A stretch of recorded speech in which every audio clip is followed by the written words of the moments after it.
Hey folks, it's Ray from DCRainmaker.com here. First off, I want to apologize if it's hard to hear me or if the audio is crap. It's super windy, which is the entire point of this test, and I'm trying to block the microphone. I've got the little thingy on there to keep it from the wind, but ultimately it is howling out right now.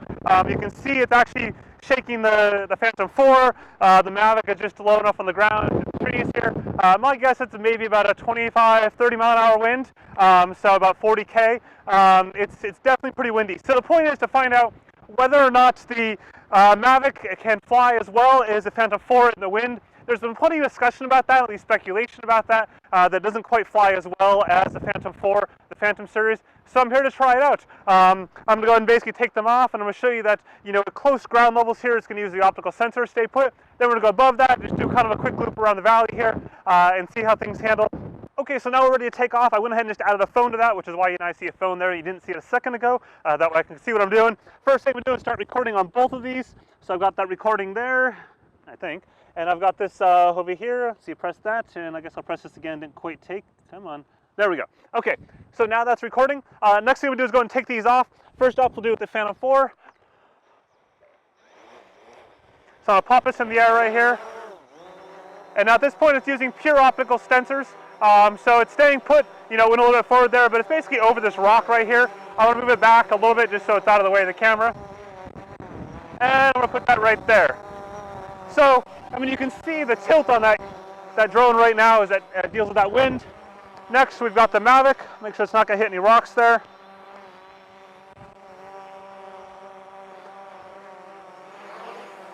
There we go. It goes up as well. And here we are. It's still pretty windy. It's died down a tiny bit for a second, but these are staying put. They're not moving anywhere. Again, this is all optical sensors right now, so that's why they're staying put. That's rising a little bit, altimeter. So here comes the wind again. Again, just kind of watch my shirt, watch the pine needle things on the tree back there. I'm going to bring this down for a second because it's a little too high. There we go. And there we have the two of them. So you've got the picture that you can look on both of them. I'll label them on the bottom so you can see them. I'm going to leave that there for a second. Let's go for a quick flight on this. You can see it is bouncing around, but the picture is fine. This is bouncing a lot less. And that's a thing to keep in mind is that, if you look at these drones, I'm backing up just so you can kind of probably hear me over the pop noise. If you look at these drones, they're designed to go really fast, a lot faster than, a 20 or 30 mile an hour wind in terms of speed. So they're going to be able to handle this wind fairly well, just as if they were flying. You can see now the wind's really picking up and they're tilting quite a bit. I'm going to go ahead and take this one off, and let's go check out some of the scenery around here. So no real issues in flying this right now. It's acting more or less just fine. I can control the gimbal, of course, as you'd expect. It's pretty out here. Again, it's working just fine. I don't see any challenges. Roaming around, just kind of churning it back here. Things look pretty stable. There's no real issues.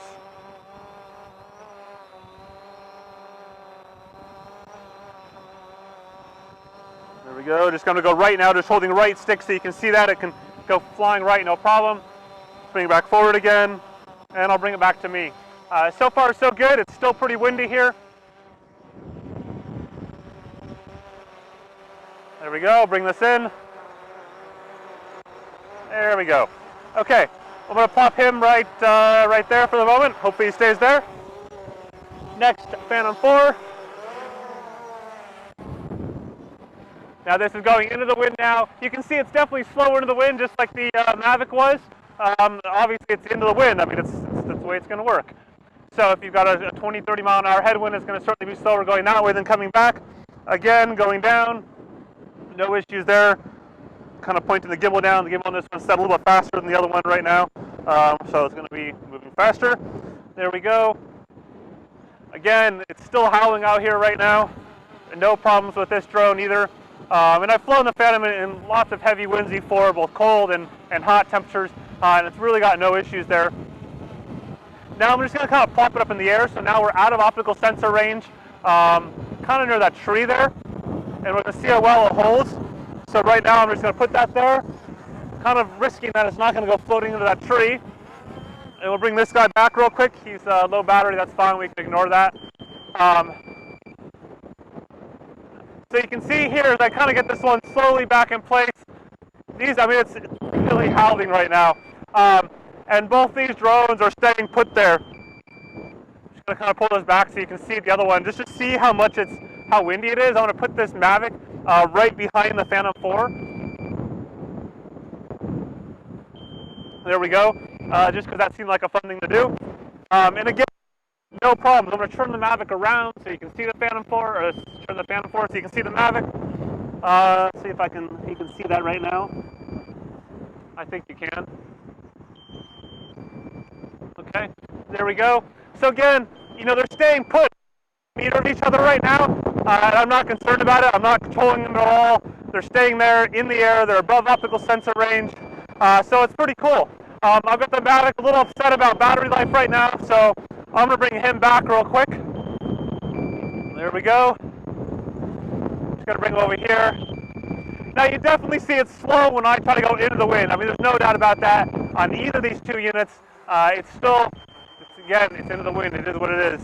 But I'm not seeing like a huge difference there. Now the one difference that there is between these two units that makes it notable, sorry if the camera strap just flopped into the front of the lens a little bit there, is that if you're on a boat or somewhere that you want to catch these units, you know, using the bottom of it and it's moving, it's a lot harder to do that with the Mavic than it is with the Phantom. With the Phantom, I just grab it and done. With the Mavic, I've got to kind of go up like this. I've then got to tell it to land. I've got to swipe it. It's going to try to land on my hand, which then triggers the optical sensor warning. So you have to do it like as a two-step. You have to bring your hand down first, like this. And then it just dropped out like that because they pulled the hand out at the last second. I'm going to go ahead and just bring this down now, though. We'll see if we can do that here. There we go, landing. No problems at all. Meanwhile, the Phantom is still up there chilling out. And I would have brought that down if I wasn't trying to talk to you at the same time on my hand, but it's a little bit complex doing it all at once. And we'll bring this in real quick here. And you can see with this one, it's a heck of a lot easier to go ahead and just simply grab it and be done. So there you go, just a quick look at the two units side by side in heavy wind conditions. I really don't see any difference. I mean, obviously this one's way easier to catch, but beyond that, in the wind like this, there's no problems with either unit. They fly just fine, they operate just fine. There you go, all you want to know about wind. With that, I'm going to wrap things up before my camera falls off and makes things even worse. Have a good one. Oh, don't forget to hit the like button down below as well as the subscribe button. There's plenty more goodness on the Mavic coming, as well as other sports technology awesomeness. Have a good one. It didn't fall over.